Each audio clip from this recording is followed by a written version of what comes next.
Dua kelompok remaja terlibat aksi tawuran dengan senjata tajam di Kota Bekasi, Jawa Barat. Tidak hanya membawa senjata tajam, dua kelompok remaja yang diperkirakan masih berusia belasan tahun ini terlibat saling lempar batu dan kayu serta bambu. Salah satu kelompok remaja yang terdesak lari ke dalam gang permukiman warga sehingga membuat warga sekitar takut dan memilih untuk tidak keluar rumah. Aksi tawuran ini sudah sangat meresahkan warga. Biasanya aksi tawuran ini terjadi pada dini hari.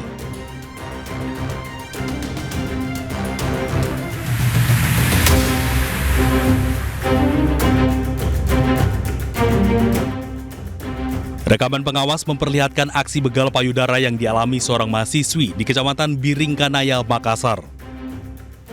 Korban yang sedang berkendara motor di tempat sepi tiba-tiba dipepet pemotor dengan jaket merah dan melakukan tindak pelecehan tersebut.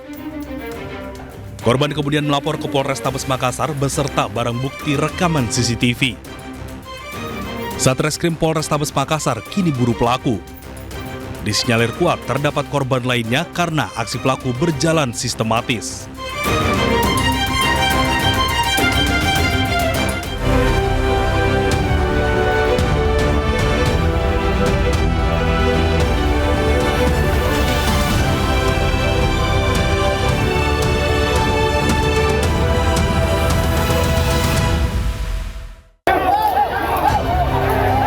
Ricuh anggota Ormas Grip adang proses eksekusi rumah di Surabaya, Jawa Timur.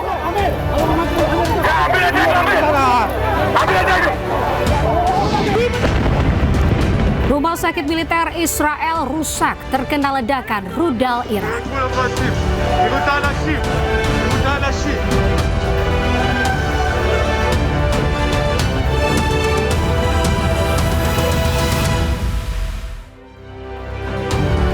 Selamat malam pemirsa, eksekusi sebuah rumah di Surabaya, Jawa Timur ricuh. Aksi saling dorong terjadi antara polisi dan anggota Ormas yang menghalangi proses eksekusi. Bersama saya, Anita Dewi. Inilah Ais Malam selengkapnya.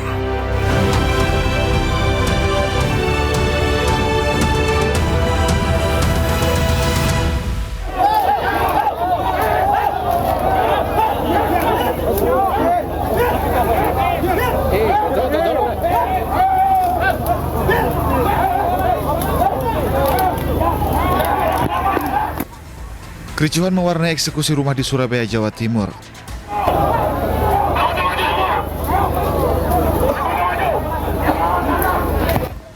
Aksi saling dorong terjadi antara aparat kepolisian dengan ratusan anggota Ormas di lokasi kejadian. Polisi mendorong mundur Ormas yang mengadang jalannya eksekusi. Seorang pria pun melawan saat diadang aparat kepolisian.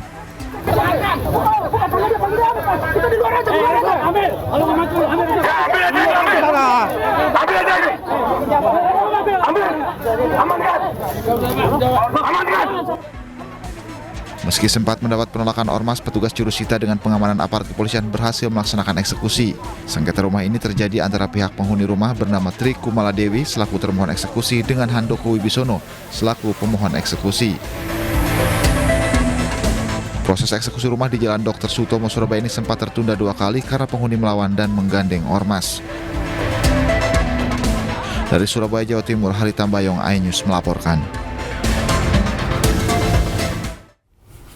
Pemirsa, ricuh keluarga korban kasus asusila anak di bawah umur mengamuk dan memukul pelaku saat tiba di Pengadilan Negeri Makale, Tanah Toraja, Sulawesi Selatan. Jaksa dan polisi kewalahan menahan amukan keluarga korban.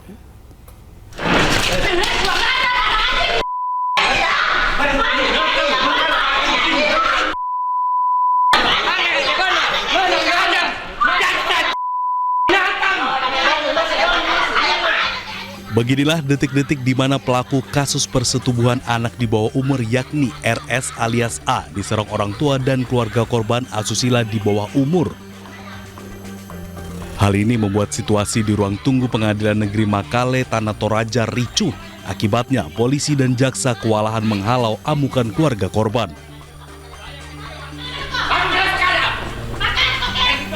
Tanya itu keluarga korban yang kecewa terhadap tuntutan jaksa dan putusan hakim yang menjatuhkan hukuman 7 tahun penjara kepada pelaku.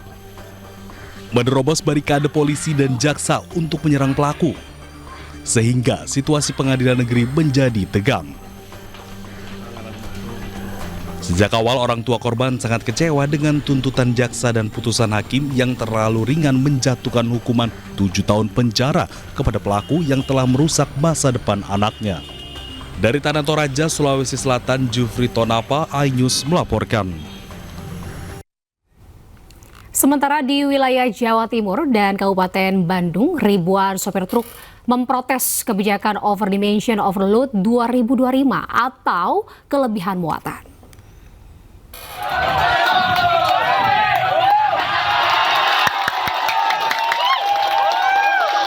Ratusan sopir truk memenuhi eksit tol Soreang Pasir Koja, Soreang, Kabupaten Bandung, Jawa Barat.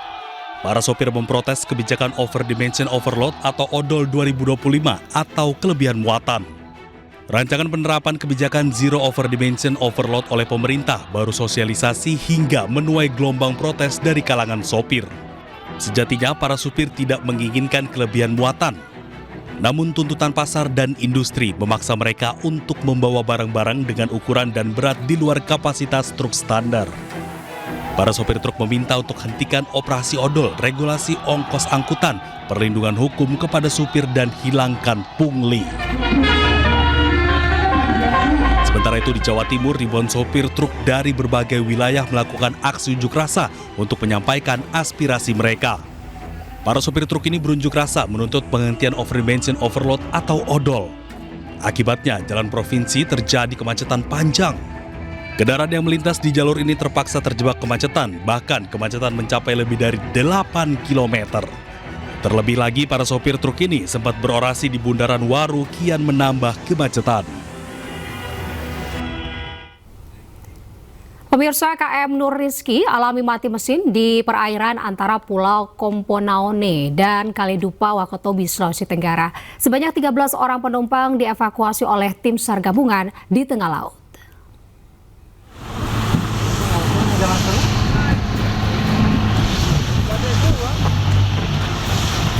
Sebuah kapal penumpang KM Nur Rizky, rute pelayaran dari Pelabuhan Wanci tujuan Kaledupa, Kabupaten Wakatobi, Sulawesi Tenggara mengalami mati mesin.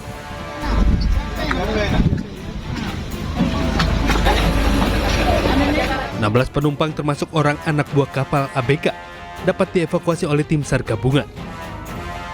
Peristiwa ini terjadi saat kapal KM Nur Rizky berangkat dari Pelabuhan Wanci dengan memuat sekitar 13 penumpang dan 3 orang anak buah kapal. Saat kapal berada di perairan di antara Pulau Komponaone dan Pulau Kaledupa, kapal tersebut mengalami mati mesin. ABK kapal kemudian menghubungi tim Posar Wakatobi. Tim SAR kemudian bergerak menuju lokasi untuk evakuasi penumpang. Proses evakuasi dilaksanakan terhadap 13 orang dari 16 POB yang ada di KM Nur Rizky tersebut. 13 POB dievakuasi ke Pelabuhan Kaledupa dalam keadaan selamat. Kedua kapal tersebut kemudian tiba di Pelabuhan Kaledupa dan semua penumpang berhasil turun dengan selamat. Dari Kabupaten Wakatobi, Sulawesi Tenggara, Adi Eba, iNews melaporkan. Pemirsa, sebuah mobil pick-up bermuatan puluhan penumpang gagal menanjak hingga terpental mundur. Akibat kejadian tersebut, 5 orang mengalami luka-luka.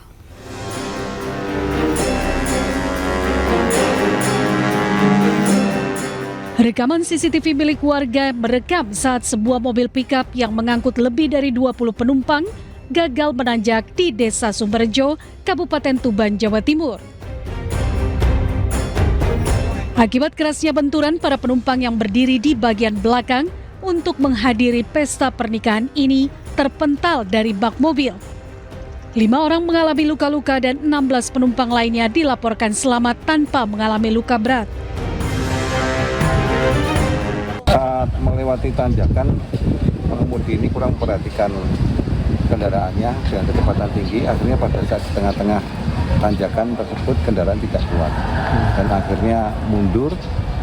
Setelah mundur menabrak di belakang itu gundukan tanah. Akhirnya penumpang yang ada di Gaut Tepak L300 tersebut terlempar jatuh dari kendaraan. Hingga kini pihak Satlantas Polres Tuban telah mengamankan barang bukti berupa kendaraan pickup, STNK, dan SIM milik pengemudi. Proses penyelidikan lebih lanjut masih terus dilakukan untuk mendalami unsur kelalaian dalam insiden ini. Dari Tuban, Jawa Timur, Pipit Wibawanto, iNews melaporkan. Kita ke informasi lainnya pemirsa, kasus penipuan bermodus love scamming menimpa seorang mantan jurnalis yang juga berprofesi sebagai staf Prabowo Subianto. Pelaku ini menipu korban hingga mentransfer uang puluhan juta rupiah. Coba kamu ngaku Febrian itu siapa? Aku mau tahu kamu Febrian itu siapa. Febriannya itu yang mana? Garuda. Gak ada. Kamu tahu aku udah cari tahu rumah itu bukan punya Febrian, itu punya Haji Ali, toko emas Haji Ali yang ada di Pasar Rangkas. Kamu tahu? Polisi menangkap pelaku penipuan asmara atau love scamming melalui akun palsu di media sosial. Modusnya, pelaku mengaku sebagai seorang pilot yang memberikan komentar di akun media sosial milik korban. Komunikasi berlanjut hingga keduanya saling berbalas pesan dan berkomunikasi intens. Selama berhubungan, pelaku meminta uang kepada korban sebanyak 2 kali dengan dalih untuk pembayaran administrasi training di maskapai Emirates. Tanpa curiga, korban yang juga mantan jurnalis ini kemudian mengirimkan uang dengan jumlah total 48 juta rupiah. Bahwa pelaku ini seolah-olah mengidentifikasikan dirinya itu adalah seorang laki-laki. Jadi perkenalannya itu atas nama Febrian, mengaku beratas nama Febrian, mengaku bahwa dia adalah seorang laki-laki dengan profesi pilot Garuda kepada si pelapor ataupun korban. Jadi akan menjanjikan apa itu Pak untuk dia menawarkan? Kalau itu dari pengakuan si pelaku, dia akan pinjam uang itu akan diberikan kepada sepupunya, saudaranya untuk mengurus kerja. Akibat perbuatannya, pelaku terancam hukuman penjara maksimal 12 tahun atau denda 12 miliar rupiah. Dari Serang, Banten, Maesa Priandie, iNews melaporkan. Pemirsa, polisi berhasil menangkap pelaku mutilasi di Padang Pariaman, Sumatera Barat. Pelaku ditangkap pada Kamis dini hari.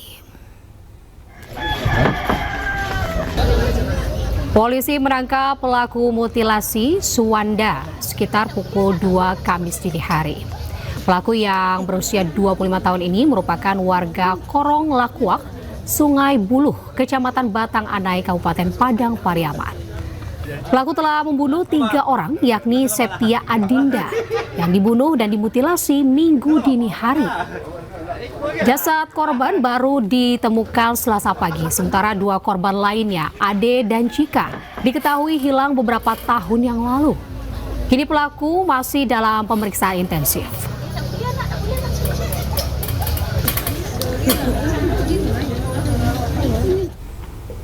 Sebelumnya, Rumah Sakit Bayangkara Polda Sumbar terima potongan tubuh kelima yang diperkirakan bagian paha. Potongan paha itu diduga kuat bagian tubuh Adinda Septia, wanita 25 tahun, korban mutilasi di Padang Pariaman, Sumatera Barat.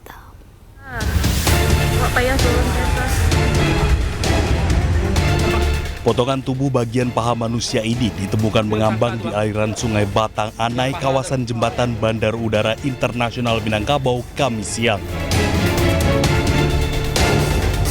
Potongan paha ini langsung dibawa ke Rumah Sakit Bayangkara Padang untuk dilakukan identifikasi dan autopsi. Tercatat sudah ditemukan 5 bagian tubuh diduga korban dimutilasi.